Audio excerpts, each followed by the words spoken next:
yang tujuannya supaya kita semua yang hadir maupun yang menyediakan sesaji tersebut, karena di situ perkumpulan orang-orang yang membaca doa supaya kita itu diberikan keselamatan.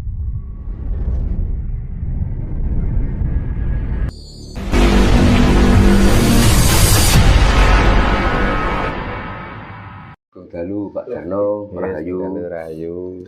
Nggih, langsung kemawon nggih Pak nggih. Kan sering kita jumpai, bahkan saya sendiri tiap hari itu mengalami Pak. Ketika ada tetangga yang melakukan hajatan, gitu dengan bentuk selamatan, itu kan rata-rata orang itu berasumsi dengan tujuan kirim donga gitu Pak. Atau kirim doa.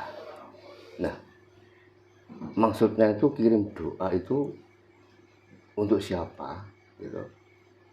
Nah, ketika orang berasumsi bahwa doa yang dikirim itu untuk leluhur gitu dan lain sebagainya, apa yang dirasakan ketika orang yang dikirimi doa itu sama orang yang mendoakan, Pak Darno? Monggo bisa diceritakan Pak Darno. Selamat malam, selamat berjumpa kembali. Untuk saudara-saudara kita dimanapun berada, selalu sehat, diberikan rezeki yang lancar, semua keluarga diberikan ketentraman, dan salam Rahayu, Rahayu, Rahayu Sagung Dumadi. Rahayu. Menjawab pertanyaan Mas Indra tadi tentang selamatan atau kirim doa. Setiap orang yang mengadakan ritual selamatan, karena selamatan identik dengan sesuatu yang dihidangkan atau disuguhkan, termasuk ada nasi, ada buceng, ada buah-buahan, dan yang lainnya. Itulah bentuk dari ritual bancaan atau yang dimaksud tadi kirim doa, kirim donga. Lalu dengan maksud kirim donga atau kirim doa itu identik dengan kita mempunyai keluarga yang sudah meninggal, atau kita itu menyambung rasa dengan leluhur dahulu yang sudah lama meninggalkan kita, yang pada ujungnya adalah supaya doa kita itu sampai ke tujuan. Lalu yang berikutnya, apa yang dirasakan orang yang dikirimi doa dan apa yang dirasakan orang yang mengirim doa? Niku toh nggih pertanyaan. Pertama, dengan kita mengadakan ritualan bancaan atau selamatan atau kirim donga dengan menyajikan berbagai macam sesaji, diantaranya adalah tumpengan, ada yang nasi itu dibuat ini dinamai ini, ada yang nasi diberi warna ini namanya ini dan itu sebenarnya cuman piranti. Piranti itu adalah alat, dan alat itu sesuai dengan makna dari alat itu yang intinya mengingatkan pada kita semua yang masih hidup dan mumpung masih hidup. Contohnya saya ambil satu contoh, nasi uduk atau dikenal dengan nasi gurih. Dengan menyajikan nasi gurih yang di situ dalam bacaannya maupun dalam niatnya itu dikirimkan salah satu orang yang ditokohkan atau orang yang dihormati, dengan harapan supaya kita satu dikabulkan doa kita, yang kedua supaya kita bisa tercapai apa yang kita cita-citakan. Tapi secara simbolis dari nasi uduk adalah karena gurih. Jadi orang itu nggak tentu dengan makan pedas itu enak, nggak tentu dengan makan manis itu enak. Rata-rata orang yang bisa merasakan nikmat dan bisa merasakan tidak memerlukan lauk pauk dan lain sebagainya itu kebanyakan dari nasi yang gurih.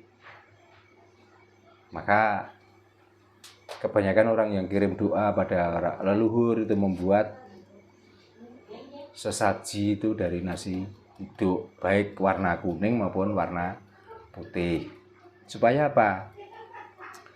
Mengingatkan pada kita semua di dalam perjalanan hidup, di dalam perilaku hidup, di dalam menjalani hidup itu sendiri, marilah kita menyontoh dari sesaji yang kita keluarkan. Jadilah perilaku yang gurih.